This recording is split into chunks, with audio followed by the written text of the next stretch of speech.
The afternoon sun streamed through the windows of Bella Vista Cafe, casting warm light across the polished marble floors. Emma wiped down tables, her mind on the tips she needed to make rent this month. The cafe catered to a wealthy clientele, business executives and socialites who appreciated the elegant atmosphere and paid well for it. The door chimed and Emma looked up. An elderly man in a wheelchair rolled in slowly. His clothes were clean but worn, his jacket patched at the elbows. He smiled hopefully as he approached. "Excuse me, miss," he said, his voice gentle. "Might I get a table?" Emma hesitated. Her manager, Mrs. Sterling, had been clear about maintaining the cafe's upscale image. She glanced around at the well-dressed customers, then back at the man. "I'm sorry, sir," Emma said quietly. "We're fully booked right now." The man looked around at the several empty tables. "Oh, I see. Perhaps I could wait." "We're booked for the afternoon," Emma insisted, avoiding his eyes. "There's a diner 2 blocks down. They might have space." The elderly man's smile faded. "I understand." "Thank you anyway, dear." He turned his wheelchair and slowly made his way to the door. As he left, Emma felt a knot form in her stomach. Her co-worker, James, approached with disapproval written across his face.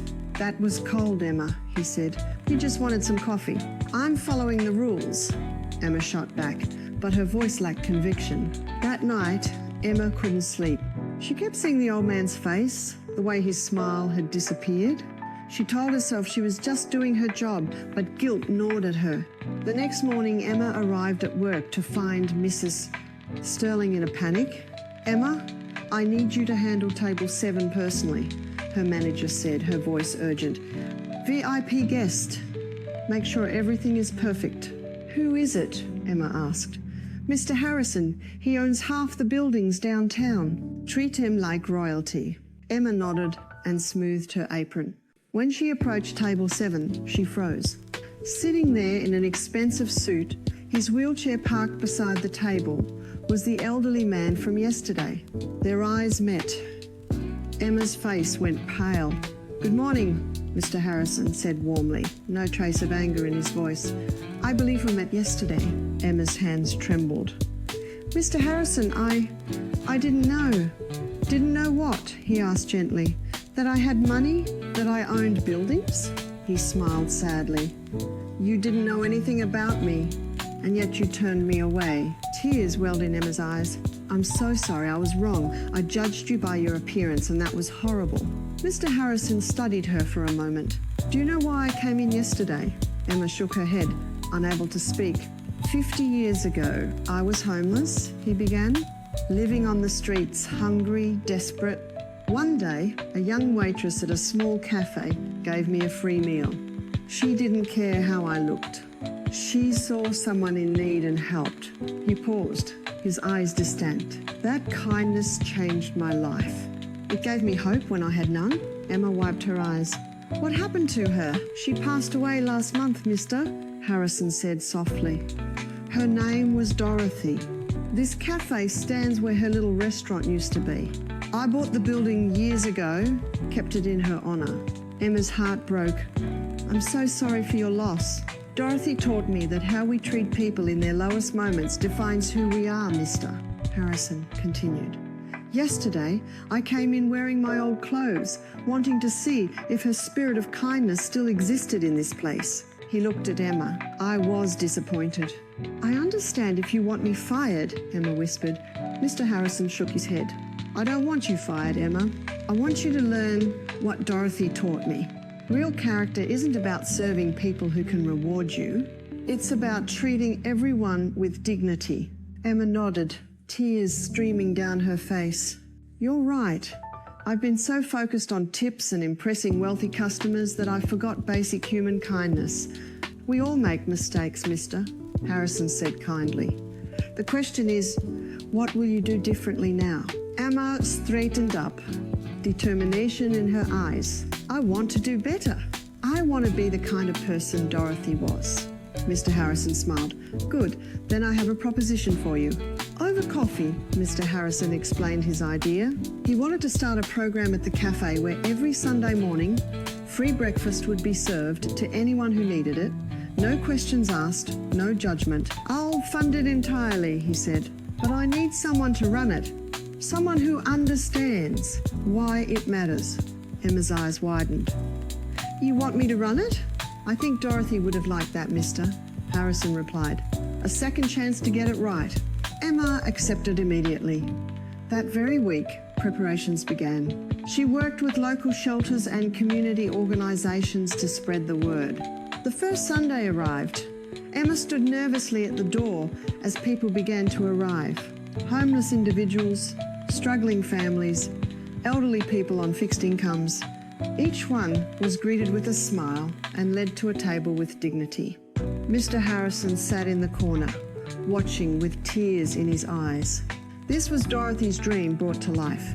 As Emma poured coffee for a young mother with 2 children, the woman grabbed her hand. "Thank you," she whispered. "You have no idea what this means to us." Emma squeezed her hand back. "You're welcome here." Always. Months passed. The Sunday breakfast program became the heart of the cafe. Emma's life transformed. She was no longer focused on tips or appearances. She found joy in service, in seeing the gratitude on people's faces. One Sunday, a young man in tattered clothes arrived. He looked nervous, out of place. Emma walked right up to him. "Welcome," she said warmly. "Please come in. Let's get you some breakfast." The young man's eyes filled with tears. "Really? Really," Emma said, guiding him to a table. "You're exactly where you belong." Mr. Harrison watched from his usual corner table, pride radiating from his face. After everyone was served, he wheeled over to Emma. "Dorothy would be proud," he said simply. Emma knelt beside his wheelchair. "Thank you for giving me a second chance. You changed my life." "No, dear," Mr. Harrison replied. "You changed your own life. You chose to be better. That's all Dorothy ever did. That's all any of us can do."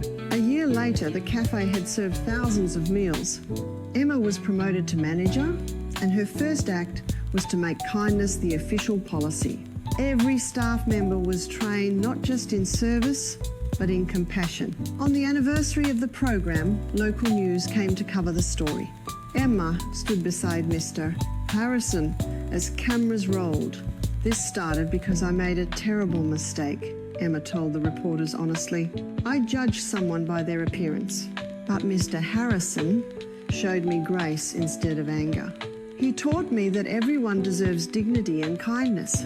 Mr. Harrison added, "A wonderful woman named Dorothy taught me this 50 years ago. Emma is carrying on that legacy. This is how we honour those who showed us the way." That evening, after the cameras left and the cafe closed, Emma and Mr. Harrison sat together in the quiet space. "Do you think she knows?" Emma asked.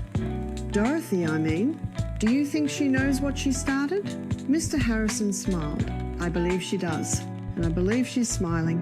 As Emma locked up that night, she paused at the door. A small plaque now hung on the wall.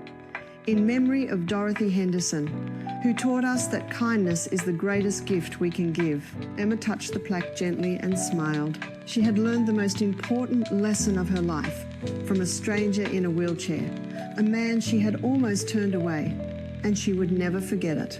If this story warmed your heart, share your thoughts in the comments. Have you ever been given a second chance? Tell us about a time someone's kindness changed your life. Don't forget to like and subscribe for more uplifting stories that remind us to treat everyone with compassion. Together, we can create a world where everyone feels valued and seen. Let's spread the love.